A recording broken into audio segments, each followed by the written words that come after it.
All right, sounding the alarm on a potential threat. The Wall Street Journal slamming the idea of delisting Chinese companies in the United States. The op-ed called it the worst China trade idea. Doug Holtz-Eakin joins us, former Congressional Budget Office Director, American Action Forum President. So this was a big deal Friday because, Doug, everybody was trying to figure out, is this for real? You know, is this something that would ever happen? Or is the floating of a trial balloon? You know, what really is it? So I guess the Journal's editorial page says, you better not give this a try because it could be a disaster. What do you think?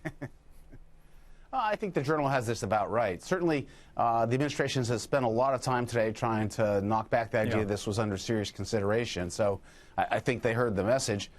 The trouble is pretty straightforward, which is you can say, okay, we're not going to have any investment flows between the U.S. and China.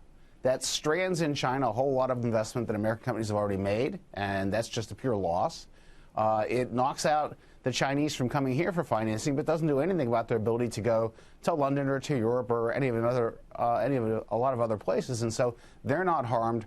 Our exchanges would be. And really, the question is, do we have an underlying behavior that's a problem? If you do, we've got a committee on foreign investment in the United States, and if it's a threat to national security, don't allow the investment. Right. But the blanket ban is the problem. The blanket across the board nature of this is what got people all worked up. Understood. It does bring up kind of a wider point, and maybe you were getting at this a little bit with other methods or other ways we could go about things. Ever since this whole China trade back and forth started under President Trump, at least, one of the questions has come up when he would impose a new round of tariffs, say.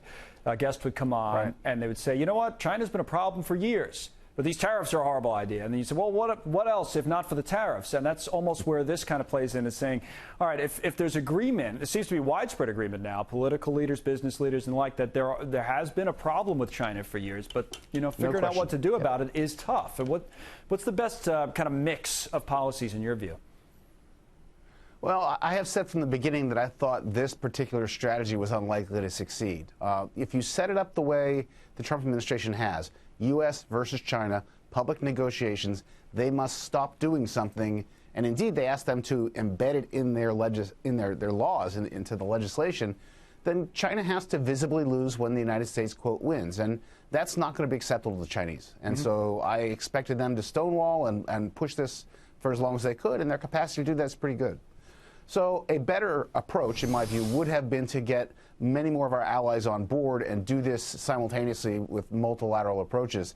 So think of the investment flows. What I said was, if they can't list in the U.S., they'll go somewhere else. Right. But what if they can't go somewhere else? Then there's a lot more teeth. And I think that would have been a better strategy. But we are where we are right now on this bilateral deal. And the question is, can we get them to change their behavior without too much damage to the U.S. economy? No, it's an interesting point. It's a specific reason why you need other countries to get involved, not just something broad. Doug, always good to see you. Thanks for coming on. Doug Holtz-Eakin with us. Thank you.